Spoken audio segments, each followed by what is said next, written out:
आधी रात का समय था। पूजा काफी देर से अपने पति का इंतजार कर रही थी। उसकी शादी कुछ महीने पहले ही हुई थी।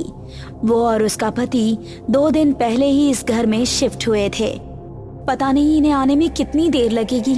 चलो एक काम करती हूँ, इनके आने से पहले थोड़ा शावर ले लेती हूँ। इतना बोलकर पूजा बाथरूम के अंदर घुस गई। पहले देख लेती हूँ कि शावर सही है या नहीं। वैसे भी जब से इस घर में शिफ्ट हुई हूँ कभी शावर को यूज ही नहीं किया। इतना कहकर पूजा ने जैसे ही उस शावर को चलाया, अचानक उसके गले से जोरदार चीख निकल गई। ये कैसे हो सकता है? शावर से तो पानी की जगह खून निकल रहा है। जैसे ही खून की बूंदें पूजा के शरीर पर पड़ी, पूजा का शरीर ऐसे गलने लगा जैसे उसके शरीर पर किसी ने तेजाब डाल दिया हो। कुछ ही पलों में पूजा की दिल दहला देने वाली चीख उस मकान में गूंज गई। इस घटना के 2 महीने बाद राजन एक बहुत बड़ा बिजनेसमैन था। उसके परिवार में सिर्फ उसकी पत्नी निधि थी। राजन के परिवार की गिनती एक खुशहाल और धनवान परिवारों में होती थी। मगर एक दिन राजन का बिजनेस में बुरी तरह नुकसान हो गया। राजन अपने ऑफिस में अपने दोस्त राहुल के साथ उदास बैठा हुआ था। क्या बात है राजन, इतनी टेंशन में क्यों है? मेरा बिजनेस ठप हो चुका है यार, फिर भी पूछ रहे हो कि मैं इतनी टेंशन में क्यों? बिजनेस में तो यार उतार चढ़ाव आते रहते हैं, और वैसे भी इस वक्त वर्ल्ड मार्केट डाउन चल रहा है। लेकिन मुझे बहुत ज्यादा टेंशन हो रही है। अभी तक मैंने इस बारे में अपनी पत्नी निधि को भी नहीं बताया है। इस बात को छुपाने से तुम्हें क्या मिल जाएगा? आखिर एक दिन तो निधि को पता चलेगा ही कि तुम सड़क पर आ चुके हो। तुम तो यार मेरे बचपन के दोस्त हो। अब तुम ही बताओ ना, मैं क्या करूं? बुरा समय हर किसी की जिंदगी में आता है राजन, और वैसे भी तुम्हारा शेयर मार्केट का बिजनेस है। शेयर मार्केट में इंसान बनता और बिगड़ता रहता है। हिम्मत मत हारो, आज तुम्हारा नुकसान हुआ है तो कल तुम्हारा फायदा भी होगा। जब से मार्केट में एक खबर फैली है कि मुझे बहुत बड़ा नुकसान हुआ है, कर्जदार मुझसे अपने पैसे मांगने के लिए आ रहे हैं। तुम एक काम करो, तुम कुछ दिनों के लिए मुंबई शहर को छोड़कर किसी दूसरे शहर चले जाओ। जब शेयर मार्केट की स्थिति सही हो जाएगी तब तुम आ जाना। अब इस तरह से तुम्हें सोचने का मौका भी मिल जाएगा और तुम्हें कुछ दिनों के लिए कर्जदारों से मुक्ति भी मिल जाएगी। तुम्हारी बात तो सही है राहुल, लेकिन मैं जाऊंगा कहाँ?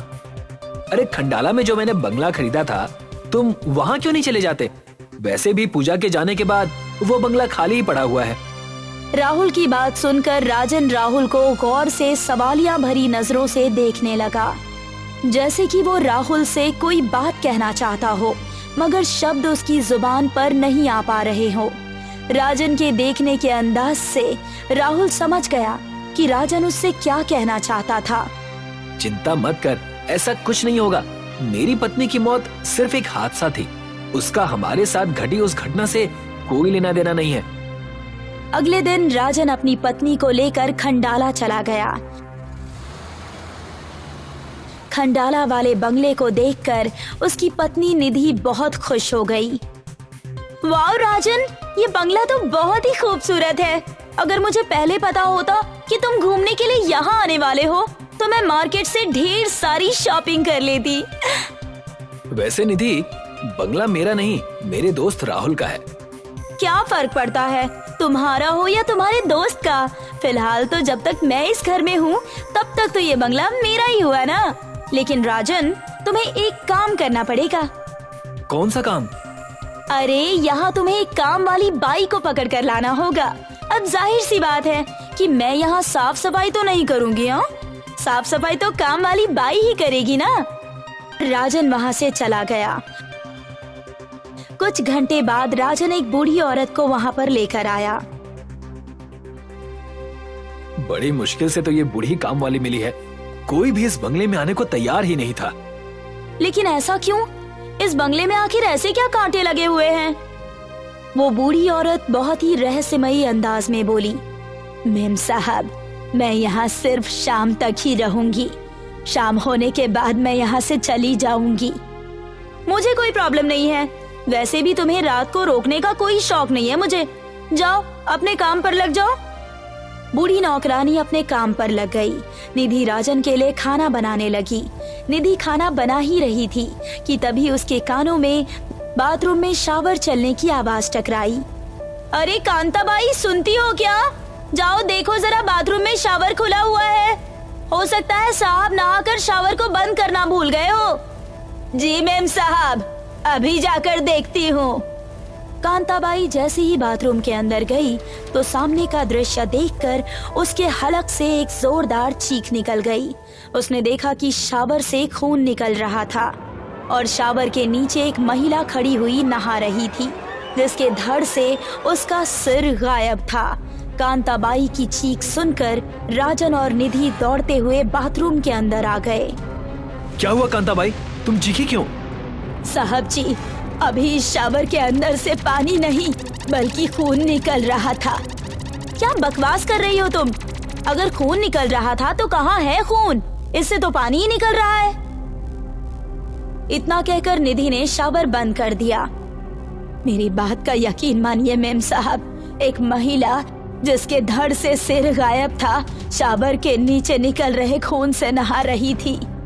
कहीं तुम्हारा दिमाग खराब तो नहीं हो गया कांताबाई? अगर यहाँ पर नौकरानियों की कमी नहीं होती ना तो मैं तुम्हें धक्के मार कर निकाल देती। अब बस भी करो निधि। इतना बोलकर राजन कांताबाई की ओर देखकर बोला। हो सकता है कांताबाई तुम्हें वहम हुआ हो। जाओ तुम जाकर अपना काम करो।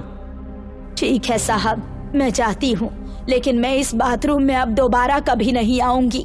अगर आपको बाथरूम की सफाई करनी होगी तो आप दोनों में से कोई भी कर लेना, मैं नहीं करूंगी। इतना कहकर कांताबाई वहां से चली गई। निधि गुस्से से पैर पटकती हुई दोबारा किचन में आकर, तुम्हारी इस नौकरानी ने तो मेरे मूड का सत्यानाश कर दिया है। अब बस भी करो निधि। मत भूलो कि वो एक बूढ़ी औरत है। अगर ये यहाँ से चली गई तो शायद ही हमें कोई दूसरी काम वाली यहाँ पर मिलेगी।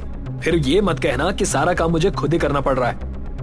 इतना कहकर राजन वहां से चला गया कि तभी कांताबाई राजन के पास आकर बहुत धीमे से बोली। साहब, मैं झूठ नहीं बोल रही। वास्तव में शावर से पानी की जगह खून निकल रहा था। मैंने मेम साहब को नहीं बताया कि उसमें से खून की एक बूंद जैसे ही मेरे हाथ पे पड़ी, मेरी जान निकल गई। ऐसा लगा जैसे कि मेरे हाथ पर किसी ने तेजाब डाल दिया हो। इतना कहकर उस बूढ़ी औरत ने अपना हाथ राजन के सामने किया। उस बूढ़ी औरत का हाथ बुरी तरह से झुलसा हुआ था। ये देखकर राजन की आंखों में दहशत और डर के साए लहराने लगे। शाम हो चुकी है साहब, मैं घर जा रही हूँ और मुझे आज की पगार भी नहीं चाहिए, पर अब मैं दोबारा इस बंगले में नहीं आऊंगी। जाते जाते मुझे एक बात तो बताती जाओ, आखिर इस बंगले में कोई नौकरानी काम करने को तैयार क्यों नहीं है? 2 महीने पहले इस बंगले के मालिक की पत्नी की रहस्यमयी परिस्थिति में मौत हो चुकी थी। उसका शरीर तेजाब से झुलसा हुआ था। पुलिस को सिर्फ कंकाल ही बरामद हुआ था। तब से इस बंगले को लेकर आसपास के लोगों में अजीबोगरीब अफवाहें मशहूर है। सभी यही कहते हैं कि ये बंगला हाउंटेड है। इतना कहकर नौकरानी वहां से चली गई। राजन ने तुरंत राहुल को फोन लगाया। हेलो राहुल, तू कहाँ है? मैं इस वक्त मुंबई में हूँ। क्या हुआ? क्या कोई प्रॉब्लम है? मुझे जिसका शक था शायद वही हुआ है। तू कहना क्या चाहता है? तुम्हारी पत्नी की मौत कोई हादसा नहीं बल्कि फोन पर कुछ भी मत बोलना। मैं कुछ ही घंटे में खंडाला पहुंच रहा हूँ। वहीं बैठकर हम उस बारे में बात करेंगे। इतना कहकर फोन कट गया। राजन बेसब्री से राहुल का इंतजार करने लगा। राहुल का इंतजार करते हुए काफी समय बीत चुका था। राहुल का फोन भी स्विच ऑफ आ रहा था कि तभी निधि वहां पर आकर बोली। मेरा तो थक के बुरा हाल हो रहा है, मैं शावर लेने जा रही हूँ, उसके बाद ही हम दोनों डिनर करेंगे, ओके? निधि बाथरूम के अंदर घुस गई और शावर की ओर देखकर मुस्कुराती हुई बोली। अजीब बात है, यहाँ के लोगों को इस शावर में पानी की जगह खून दिखाई दे रहा है। इतना बोलकर निधि ने शावर ऑन कर दिया, मगर जैसे ही उसने शावर ऑन किया उसे ऐसा लगा जैसे उसके शरीर के ऊपर किसी ने आग जलाकर फेंक दी हो। अचानक शावर में से पानी की जगह खून निकलने लगा। ये देखकर निधि बुरी तरह से चीखी, मगर उसे ऐसा लगा जैसे किसी ने उसका गला जकड़ लिया हो। निधि ने शावर बंद करने की कोशिश की, मगर देखते ही देखते उस शावर में से खून की जगह काला धुआं निकलने लगा। कुछ ही देर में उस धुएं ने एक भयानक स्त्री का रूप धारण कर लिया। उसका शरीर बुरी तरह से झुलसा हुआ था। वो लाल लाल आंखों से निधि की ओर देखने लगी। कौन हो तुम? तेरा काल। इतना कहकर वो भयानक स्त्री फिर से काले धुएं में परिवर्तित हो गई। देखते ही देखते वो काला धुआं बहुत रफ्तार से निधि के मुंह के अंदर घुस गया और उसका शरीर एक दूसरी स्त्री में परिवर्तित हो गया। इधर राजन बेचैनी से राहुल का इंतजार करते हुए टहल रहा था कि तभी दरवाजे की डोरबेल बज उठी। राजन ने जैसे ही दरवाजा खोला तो सामने राहुल खड़ा हुआ था। तुमसे मैंने कितनी बार कहा है कि फोन पर इस तरह की बातें मत किया करो। राहुल, जिस तरह की घटनाएं हम दोनों के साथ घट रही हैं ना, अब मुझे वो घटनाएं बहुत ही रहस्यमय नजर आ रही हैं। मुझे तो अब डर लगने लगा है।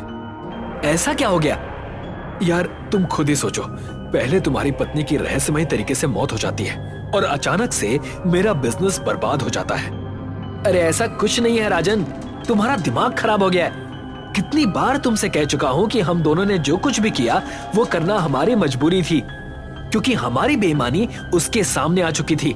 अगर हम दोनों वो कदम नहीं उठाते तो अब तक जेल की चक्की पीस रहे होते।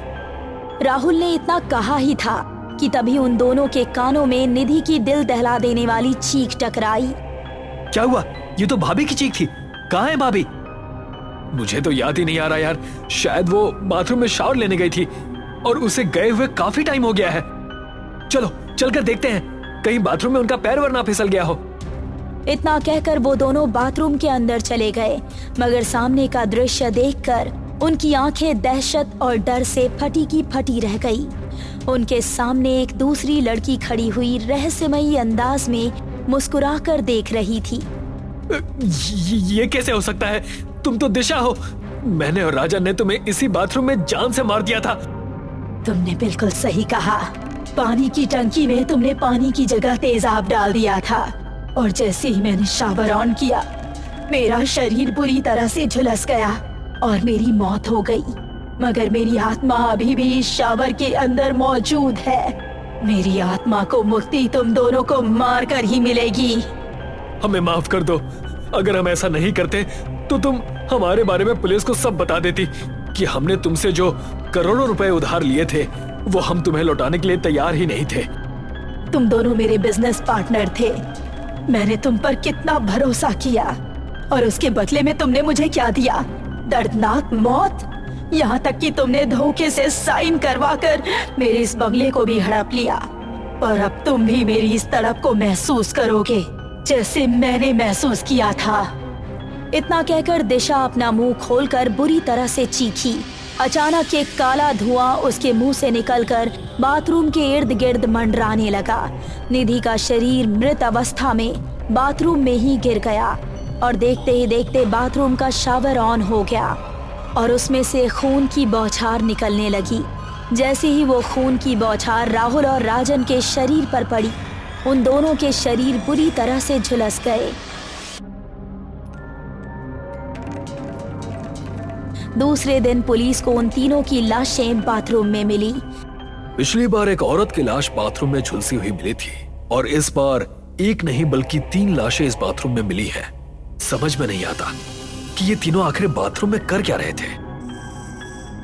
पुलिस ने उन तीनों की मौत की केस की फाइल रहस्यमयी परिस्थितियों में हत्या बताकर हमेशा के लिए बंद कर दी, क्योंकि उस बंगले में तेजाब का नामो निशान तक नहीं मिला था।